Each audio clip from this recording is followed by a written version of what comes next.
Halo teman-teman, perkenalkan nama saya Adinda Citmulia, NPM 230810101095. Perkenalkan, nama aku Arif Hasani, NPM ku 230810101098. Halo teman-teman semua, perkenalkan nama saya Andrea Pratama dengan nomor NPM 230810101112. Perkenalkan, nama saya Faik Hasan Haibakwas, NPM saya 230810101003. Di sini saya akan menjelaskan 3 komponen. Komponen pertama saya akan menjelaskan tentang CPU socket, yang kedua ada CPU heatsink, yang ketiga ada power connector. Di komponen pertama ada CPU socket yang berfungsi sebagai tempat prosesor. Nah, CPU socket ada di sini teman-teman tempatnya. Yang kedua ada CPU heatsink atau sebagai alat pendingin untuk mengatasi panas yang terjadi pada saat komponen elektronika bekerja. Nah, teman-teman, CPU heatsink sendiri letaknya ada di sini nih. Di sini. Lanjut ke komponen ketiga, ada power connector. Power connector sendiri untuk menghubungkan motherboard dengan power supply. Lah, letak dari power connector sendiri ada di sini. Nah, komponen pertama yang mau aku bahas di sini adalah DRAM memory slot atau Dynamic Random Access Memory Slot. Adalah slot yang ada di motherboard komputer dan berfungsi sebagai tempat untuk memasang modul memori DRAM. Fungsi utamanya adalah untuk menyediakan ruang fisik di mana modul memori DRAM dapat ditempatkan. Modul memori DRAM ini digunakan sebagai media penyimpanan sementara yang digunakan oleh CPU dan aplikasi yang berjalan di komputer.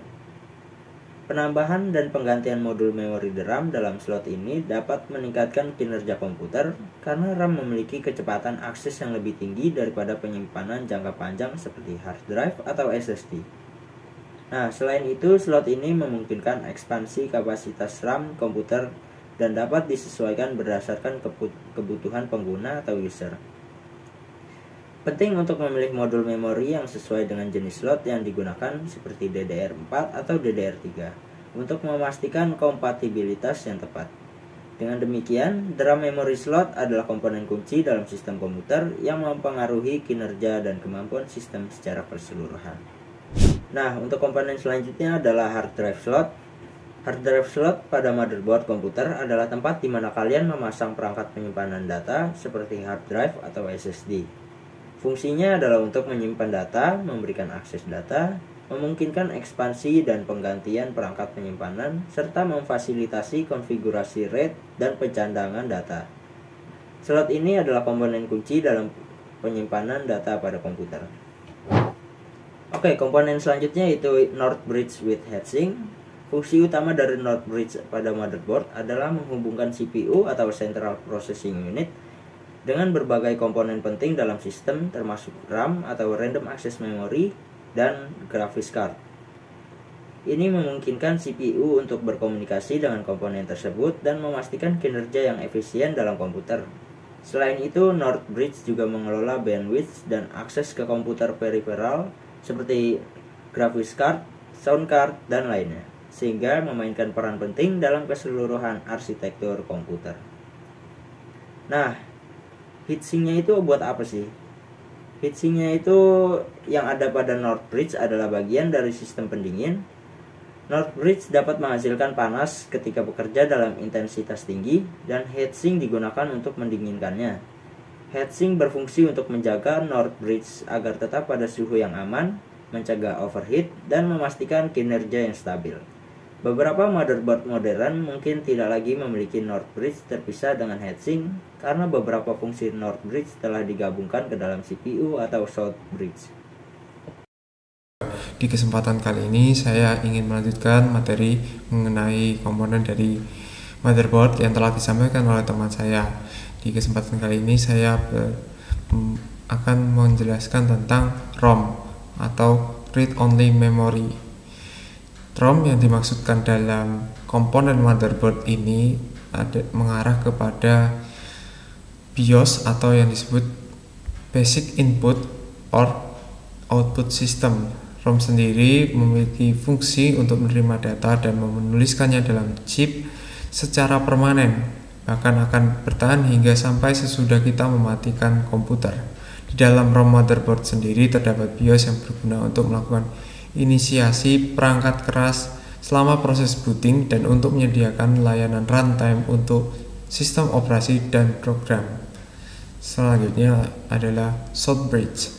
Shortbridge adalah komponen dalam motherboard yang bertanggung jawab untuk pengontrol hard drive, input or output controller, dan perangkat keras terintegrasi. Perangkat keras terintegrasi dapat berupa kartu suara dan kartu video jika pada motherboard, USB, PCI, ISA, IDE, BIOS, dan Ethernet.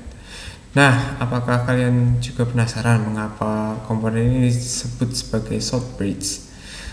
Itu disebabkan karena letaknya umumnya berada di selatan dari bus PCI.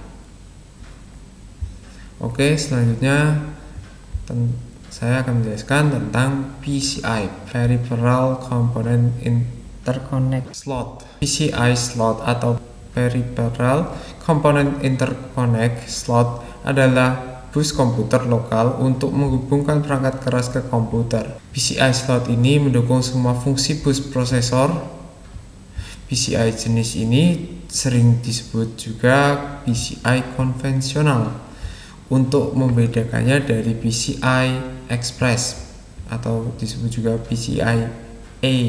PCI slot ini karena sudah dianggap konvensional, kini telah digantikan oleh PCI Express yang tadi disebutkan sebagai PCIe, yang memiliki kecepatan lebih tinggi daripada PCI, PCIx, dan AGP.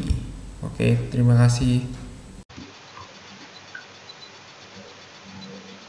Di sini saya akan menjelaskan tentang komponen pada motherboard, yaitu backup battery.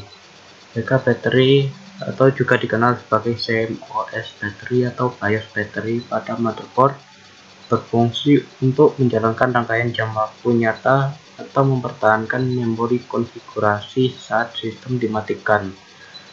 Jadi kalau laptop atau komputer dimatikan, baterai pada motherboardnya ini bekerja untuk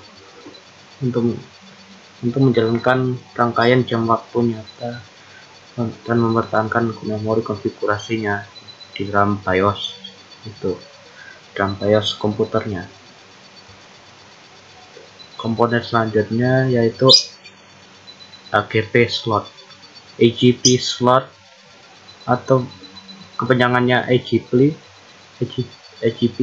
Accelerated Graphics Port. Ini digunakan untuk meningkatkan kecepatan mesin dalam merender grafis sekaligus menggunakan sumber daya sistem secara lebih efisien. Ya, ini digunakan untuk video-video yang agar